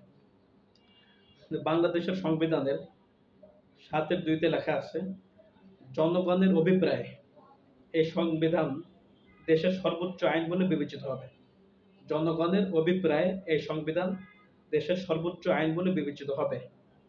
অন্যান্য আইনের যতটুকু অসামঞ্জস্যশীল ততটুকু বাতিল বললে গণ্য হবে। ও মুসলমান জাতি, এই সংবিধানের সঙ্গে যদি কোরআনের কোনো বিধিবিধান সাংঘর্ষিক হয়, তাহলে সংবিধান অনুযায়ী কোরআনের বিধানকে বাতিল সাব্যস্ত করতে হবে, আল্লাহর বিধানকে বাতিল সাব্যস্ত করতে হবে। যেখানে পরিষ্কার লেখা আছে যে এই জনগণের অভিপ্রায় এই সংবিধান দেশের সর্বোচ্চ আইন, সবচেয়ে বড় আইন। অন্যান্য আইনের যতটুকু অসামঞ্জস্যশীল ততটুকু বাতিল বলে গণ্য হবে, সেটা কোরআন হোক, হাদিস হোক, আর যাই হোক। নাউযুবিল্লাহি মিন যালিক। এই সংবিধানের সঙ্গে যখন কোরআনের সুদের বিধান সংঘর্ষ হয়েছে, আল্লাহ কি বললেন? আহাল্লাহুল বাইআ ওয়া হারামার রিবা। আল্লাহ হালাল করছেন ব্যবসা বাণিজ্যকে, বা হারাম করছে সুদকে, আর সংবিধান বলতেছে সুদ হালাল। আল্লাহ বলছে হারাম, সংবিধান বলে কি সুদ হালাল। ঠিক তদ্রুপ ঠিক তদ্রুপ আল্লাহ বলছে ব্যভিচার হারাম, আর সংবিধান তারা বলতেছে লাইসেন্স থাকলে বৈধ। আল্লাহ বলেন চোরে হাত কেটে দাও, তারা বলে হাত কাটা যাবে না, এটা বর্বর আইন। আল্লাহ বলছে খুনের বদলে খুন, চোখের বদলে চোখ, হাতের বদলে হাত, পায়ের বদলে পাও। ওরা বলে এগুলি বর্বর আইন, এগুলি চলবে না, জেলে ভরে রাখো। এমনইভাবে প্রত্যেকটা ক্ষেত্রে তারা আল্লাহর বিধানকে বাতিল সাব্যস্ত করছে ও তাদের সংবিধানকে বহাল রেখেছে। কত বড় শিরক, জঘন্য আকীদা। এমনইভাবে ডাকাতির বিধান আছে, চুরির বিধান আছে, ব্যভিচারের বিধান আছে, মদের বিধান আছে। এই সবগুলো যেগুলো সাংঘর্ষিক, তারা আল্লাহর বিধিবিধানগুলোকে বাতিল সাব্যস্ত করেছে আর তাদের বিধিবিধান বহাল রেখেছে, তাদের সংবিধানকে অক্ষুণ্ণ রেখেছে। তো এইগুলো আমরা মানতে পারবো না, মানতে পারি না, এবং এগুলো আমরা চরমভাবে ঘৃণা করি। কোরআন আমার সংবিধান, এই কোরআনের সাথে যা কিছু মিলবে সেগুলো আমরা মানব, আর যেগুলো কোরআনের সাথে মিলবে না, সহিহ হাদিসের সাথে মিলবে না, সেগুলো আমরা ঘৃণা করি, মানি না, মানব না। এখন বলতে পারেন সংবিধান না মানলে সে তো রাষ্ট্রবিরোধী, রাষ্ট্রদ্রোহী। তা আমি বলবো সংবিধান না মানলে যদি সে রাষ্ট্রদ্রোহী হয়, তাহলে আল্লাহর হুকুম যে মানে না সে কি? সে আল্লাহদ্রোহী। যে কোরআনকে মানে না, যে হাদিসকে মানে না, সে কি? তো আমরা কোরআন হাদিস মানবো, আল্লাহকে মানবো। এর জন্য রাষ্ট্রদ্রোহী হতে হলে রাষ্ট্রদ্রোহী হোক, কোনো অসুবিধা নেই, কিন্তু আল্লাহদ্রোহী হতে চাই না, আল্লাহ বিদ্রোহী হতে চাই না। রাষ্ট্র বিদ্রোহী হয়ে মরতে চাই, শহীদ হতে চাই, কিন্তু আল্লাহ বিদ্রোহী হয়ে দুনিয়া এবং আখিরাত দুটো ধ্বংস করতে চাই না।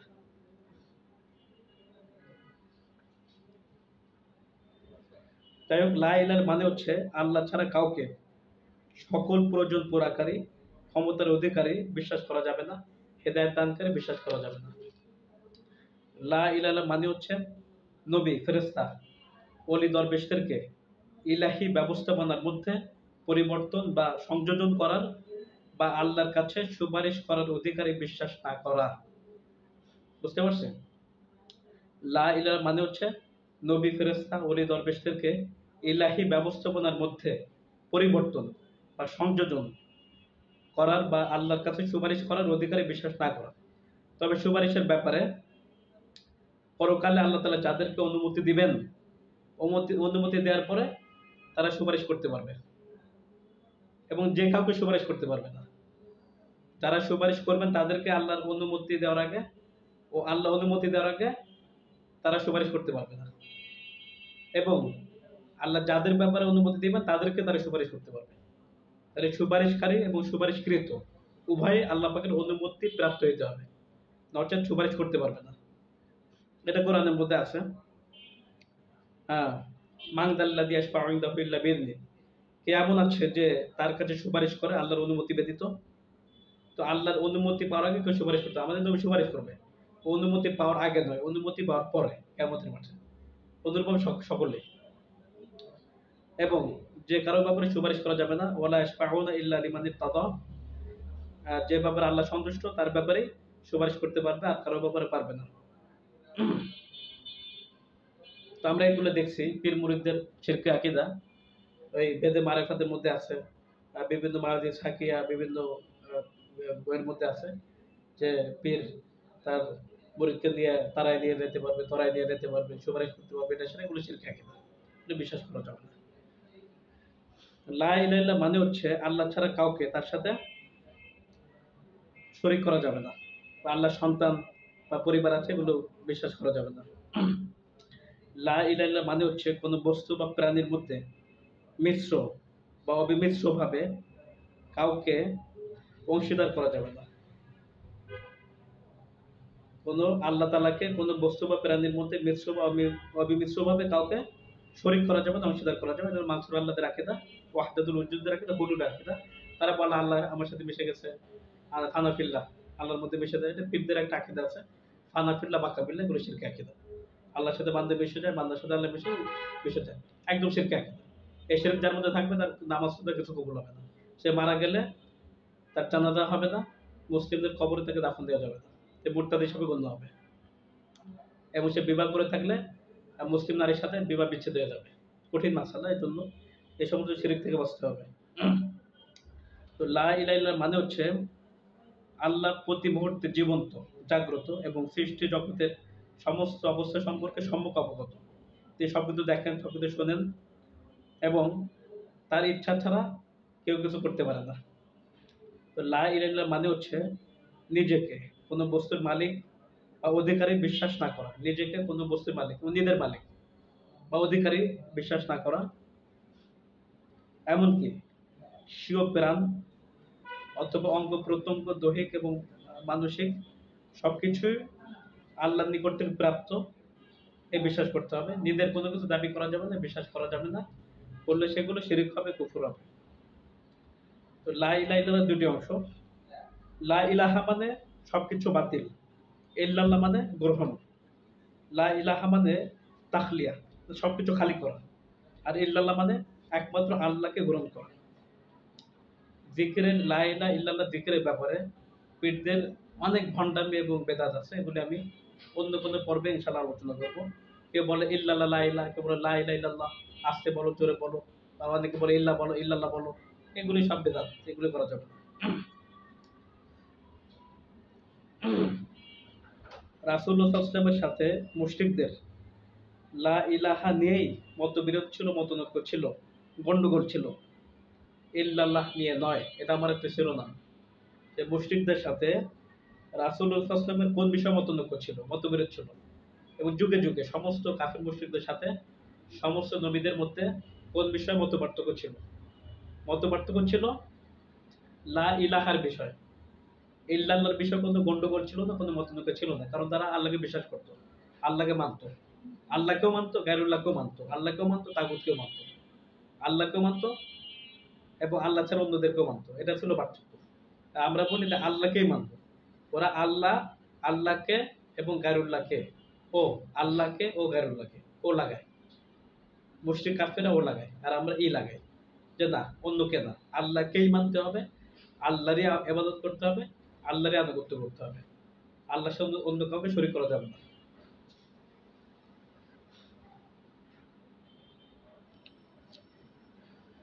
তো এখানে আয়াতের মধ্যে আল্লাহ তাআলা বলছেন, ইন্নাহুম কানু ইযা কিলা লাহুম লা ইলাহা ইল্লাল্লাহ ইস্তাকবিরুন। যখন কাফের মুশরিকদের কাছে লা ইলাহা ইল্লাল্লাহ বলা হয়, তখন তার অহংকার প্রদর্শন করে, ঔদ্ধত্য দেখায়, রাগ দেখায়। ইস্তাকবিরুন মানে অহংকার প্রদর্শন করে। আমাদের সব ক্ষমতা আছে, শক্তি আছে, দল আছে, আমাদের সংগঠন আছে, আমাদের অনেক মানুষ অহংকার প্রদর্শন করে। আমরাও দেখি যারা শিরকের মধ্যে লিপ্ত, বেদাতের মধ্যে লিপ্ত, এদের অনেক দল, এদের অনেক শক্তি, এদের অনেক জনপ্রিয়তা। তা আমরা গুটি কয়েক মানুষ তাওহীদের কথা বললে এরা বিরুদ্ধে অহংকার প্রদর্শন করে, বেদাতের বিরুদ্ধে বললে অহংকার প্রদর্শন করে, তাওহীদের পক্ষে বললে শিরকের বিরুদ্ধে বললে অহংকার প্রদর্শন করে, তাদের শিরক আকীদার বিরুদ্ধে বললে তারা আগুনে টেকে ফেটে পড়ে। এবং আমাদের নবী সাল্লাল্লাহু আলাইহি ওয়াসাল্লামকে মক্কার কাফের মুশরিকরা বলেছিল, ইন্না লা তারিকু আলিহাতিনা লিশাইরিন মাজনুন, যে আমরা কি একজন পাগল কবির কথায় আমাদের আলেহাদেরকে, আমাদের ইলাহদেরকে, আমাদের উপাস্যদেরকে বর্জন করব? এক পাগল কবির কথায় আমরা কি আমাদের আলেহাকে বর্জন করব? ইলাহদেরকে বর্জন করব। এখানে কাফের মুশরিকরা তাওহীদের দাওয়াত দেওয়ার কারণে আমাদের নবীকে এক শ্বাসে 2 গালি দিয়েছে। এক শ্বাসে কয় গালি? 2 গালি। কিভাবে? লিশাইরিন মাজনুন, শায়ের এক গালি আর মাজনুন এক গালি। শায়ের মানে কবি, মাজনুন মানে পাগল। আমরা কি এক পাগল কবির কথায় আমাদের আলেহাদেরকে বর্জন করব? এক শ্বাসে 2 গালি দিয়েছে। আল্লাহ তাআলা প্রত্যুত্তরে বলেছেন, নুন ওয়াল কালামি ওয়া মা ইয়াসতুরুন ওয়া মা আনতা বিনি'মাতি রাব্বিকা বিমাজনুন। নুন, হ্যাঁ, ওয়াল কলম, কলমের কসম, আপনি আপনার রবের রহমতে, নিয়ামতে পাগল নন। অনুরূপভাবে কাফেররা আরো অনেক গালাগালি সংযোজন করেছে, আরো অনেক গালাগালি সংযোজন করেছে। এর মধ্যে একটা হলো সাহের, আরেকটা হলো কাযযাব, আরো অনেক গালাগালি তারা সংযোজন করেছে। ওয়াকাল আল কাফিরুনা হাদা সাহিরুন কাযযাব, তারা বলেছে, কাফেররা বলল, হাদা সাহিরুন, একটা চরম মিথ্যাবাদী এবং জাদুকর। নাউযুবিল্লাহি মিন যালিক। তো যখন তাওহীদের কথা আমরাও বলি, তখন পীরের মুরিদরা আমাদের উপর ক্ষিপ্ত হয়, উত্তেজিত হয়, আমাদেরকে চরমপন্থী, তাওহীদবাদী, বন্ড বিভিন্ন কথা বলে আমাদেরকে গালিগালাজ করে। এটা স্বাভাবিক। যদি গালিগালাজ আসে, বিরোধিতা আসে, সমালোচনা আসে, তাহলে বুঝতে হবে আমার দাওয়াতটা কিছুটা হলেও নবীওয়ালার দাওয়াতের সাথে মিলতেছে। আর কাফেররা যদি আমাকে আদর করে, চুমা দেয়, তাহলে মনে করতে হবে আমার দাওয়াত আর নবীর দাওয়াত এক না। নবী যেই অবস্থার শিকার হয়েছেন, নিশ্চিত তাওহীদবাদী একজন মুসলিম সে অবস্থার সম্মুখীন হবে, এটাই সুনিশ্চিত, এটাই বাস্তবতা। না হলে মনে করতে হবে তার দাওয়াতের মধ্যে কমি খামি আছে, দুর্বলতা আছে, অথবা কাটছাট আছে। এর জন্য আমরা পূর্ণাঙ্গ তাওহীদের দাওয়াত দিব ইনশাআল্লাহ। এবং তাওহীদের জন্য আমাদের জীবনকে আমরা অক্ষ করলাম। আমি যুব সমাজকে বলি, তোমরাও যদি লা ইলাহা ইল্লাল্লাহ দাওয়াত সঠিকভাবে নবী আল্লাহ সিস্টেমে দিতে পারো, আর তোমাদেরকেও গালিগালাজ করবে, তোমাদের বিরুদ্ধে লাগবে, তারপর আমরা আল্লাহর জন্য নিজেদের জীবন অক্ষ করার জন্য সদা প্রস্তুত আছে। জীবন তো একটাই, কত মানুষ কতভাবে মারা যায়, অ্যাক্সিডেন্ট করে লাশ, শত শত মানুষ মারা যাচ্ছে, কত আন্দোলন করে কত মানুষ মারা যাচ্ছে। আমি যদি আমার আল্লাহর জন্য আমার জীবনটাকে শহীদ করতে পারি, এর থেকে বড় সৌভাগ্য আর কিছু হইতে পারে না। ইন্না সলাতি ওয়া নুসুকি ওয়া মাহইয়ায়া ওয়া মামাতি লিল্লাহি রাব্বিল আলামিন। নিশ্চয় আমার সালাত, আমার নামাজ, আমার রোজা, আমার হজ, যাকাত, আমার কথা বলা, আমার স্ত্রীকে ভালোবাসা, আমার বাপ মাকে ভালোবাসা, আমার পরিবারকে ভালোবাসা, আমার সবকিছু একমাত্র আল্লাহর জন্য, অন্য কারোর জন্য নয়।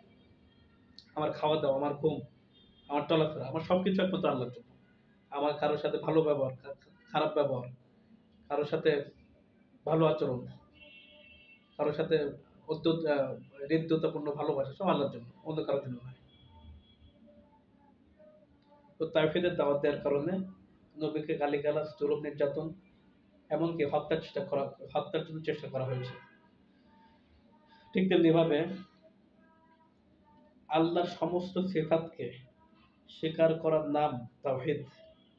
যেমনি ভাবে আল্লাহর সমস্ত সিফাতকে স্বীকার করার নাম তাওহীদ, ঠিক তেমনি ভাবে গায়রুল্লাহর ইবাদতের সমস্ত কিছুকে অস্বীকার করার নামও তাওহীদ। যেমনি ভাবে আল্লাহর সমস্ত সিফাত, গুণাবলী স্বীকার করার নাম তাওহীদ, ঠিক তেমনি ভাবে গায়রুল্লাহর সমস্ত ইবাদতের প্রকার অস্বীকার করা এবং মান্য না করাই তাওহীদ। গায়রুল্লাহর ইবাদত করা যাবে, তো গায়রুল্লাহর ক্ষেত্রে আমাদের এই হবে কি, বিশ্বাস এবং আকীদা মানাজ কি হবে, গায়রুল্লাহর ইবাদত করা যাবে না, গায়রুল্লাহর কাছে দোয়া করা যাবে না, প্রার্থনা করা যাবে না, গায়রুল্লাহকে শ্রদ্ধা করা যাবে না, গায়রুল্লাহর কাছে আশা করা যাবে না, গায়রুল্লাহকে ভয় করা যাবে না, গায়রুল্লাহর উপর ভরসা করা যাবে না, এবং গায়রুল্লাহর কাছে কোনো কিছু আশা পোষণ করা যাবে না। গায়রুল্লাহকে কোনো ক্ষমতাওয়ালা মনে করা যাবে না, গায়রুল্লাহর কোনো রচিত বিধিবিধান মানা যাবে না, মানব রচিত সংবিধান, এগুলি আস্থা করে নিতে পড়তে হবে। যেসব ক্ষেত্রে আল্লাহ বিধিবিধান দেননি, মানব রচিত সংবিধান তো মানা যাবে না, কিন্তু যেসব ক্ষেত্রে আল্লাহ তাআলা বিধিবিধান দেননি, সেসব ক্ষেত্রে মানুষ যে কানুন তৈরি করে এবং সেটা যদি কোরআন সুন্নাহর পরিপন্থী না হয়, তাহলে সেটা মানা যাবে। যেমন বিদ্যুৎ বিল কত, এটা সেটা কত, এগুলি মানা যাবে, অসুবিধা নেই, কোরআন সুন্নাহর যদি পরিপন্থী না হয়। এবং যেসব ক্ষেত্রে আল্লাহর বিধিবিধান সুনির্দিষ্ট বিধিবিধান নাই সেগুলোকে মানা যাবে। আর যেসব জায়গায় আল্লাহ সুবহানাহু ওয়া তাআলা সুনির্দিষ্ট কানুন, সুনির্দিষ্ট নিয়ম, সুনির্দিষ্ট বিধান নাজিল করেছেন, যদি কোনো ব্যক্তি বা শক্তি সেগুলোকে বাতিল করে অথবা সেগুলোর বিকল্প বিধান তৈরি করে, তাহলে সে পরিষ্কারভাবে কাফের, কোনো সন্দেহ নেই, সে আর মুসলিম থাকে না। তো অনুরূপভাবে যারা তাওহীদের দাওয়াত দেয় এদেরকে, নবীদেরকে শায়ের, কবি, মাজনুন, পাগল, সাহের, জাদুঘর, খাজ্জাব, মিথ্যাবাদী, এর বিভিন্ন গালিগালাজ করা হয়েছে। এটা আমাদেরকে করা হবে, তাওহীদবাদীদেরকে করা হবে, এগুলি সহ্য করতে হবে। কিন্তু ফলাফলটা কি?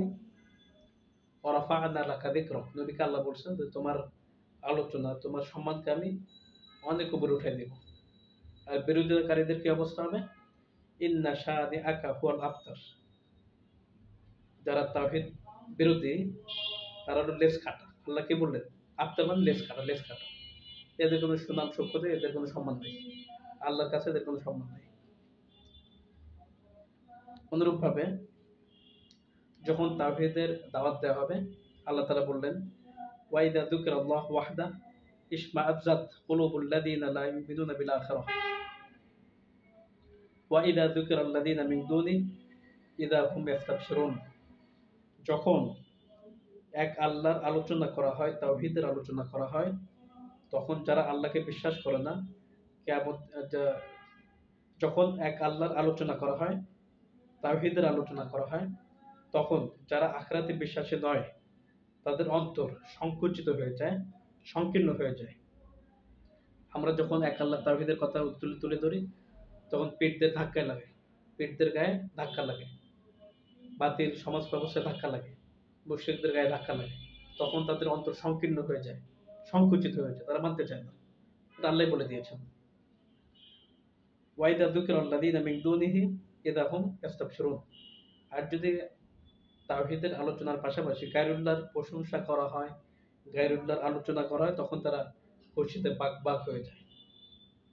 তাওহীদের আলোচনা করলাম, পাশাপাশি পীর সাহেবের গুণগান গাইলাম, ওলিয়ে কামেল, কুতুবে জামান, আমার পীর এমন তেমন সেমন, আমার বাবা এটা বলছে, দাদা এটা বলছে, এটা সেটা কত কি, তখন অন্তরে খুশিতে বাক হয়ে যায়।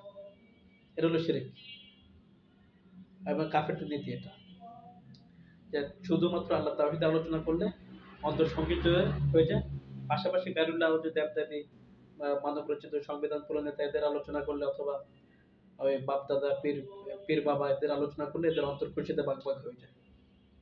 এই জন্য পীর সাহেব আলোচনা করলে সবাই কান্না কাটে, কি অস্থির পরিবেশ। আর অন্য কোনো ব্যক্তি তাওহীদের আলোচনা করলে কোনো নেই। এটা হলো পার্থক্য। তো মানুষকে ব্যক্তিমুখী না করে আল্লাহর বান্দাকে, আল্লাহর বান্দার দাসত্ব থেকে ফিরে আল্লাহর দাসত্বে নিয়োগ দিতে হবে। এটা আমাদের কাজ, যে মানুষকে মানুষের দাসত্ব থেকে ফিরিয়ে আল্লাহর দাসত্বে নিয়োগ দেওয়া। অনুরূপভাবে ভণ্ডদের নামে শুরুতে কত কিছু লাগে। খাজা, খাজা মানে কি? শিরক। এরপরে গাউসুল আজম, গাউসুল আজম আব্দুল কাদের জিলানী, তো তার নামে গাউসুল আজম মানে কি? বিপদ থেকে উদ্ধারকারী, ত্রাণকর্তা, বিপদ থেকে সবচেয়ে বড় সাহায্যকারী। তো গাউসুল আজম মসজিদ আছে গুলশান নোয়াখালীতে, আবার তার জীবনের বই আছে। এই সমস্ত শিরক আমরা মানতে পারবো না। যে ব্যক্তি আল্লাহ ছাড়া অন্য কাউকে গাউস মনে করবে, সাহায্যকারী মনে করবে, এবং গাউসুল আজম মানে কি আরো সবচেয়ে বড় সাহায্যকারী, যে ব্যক্তি মনে করবে, সে সাথে সাথে মুশরিক হয়ে যাবে, কাফের হয়ে যাবে, মুরতাদ হয়ে যাবে। এগুলো আমরা মানতে পারি না, এটা পরিষ্কার।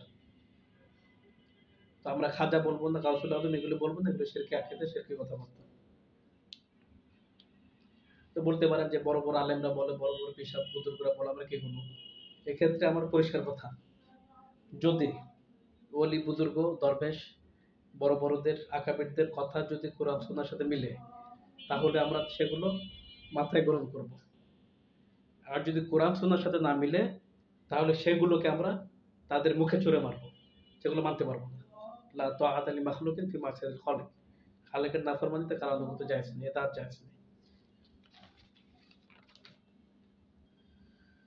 এটা পরিষ্কার। তাদের বইতে অনেক শিরিক বেদাত বিভিন্ন আলোচনা আছে, পীর মুরিদি বিভিন্ন, এগুলো আমরা মানতে পারবো না।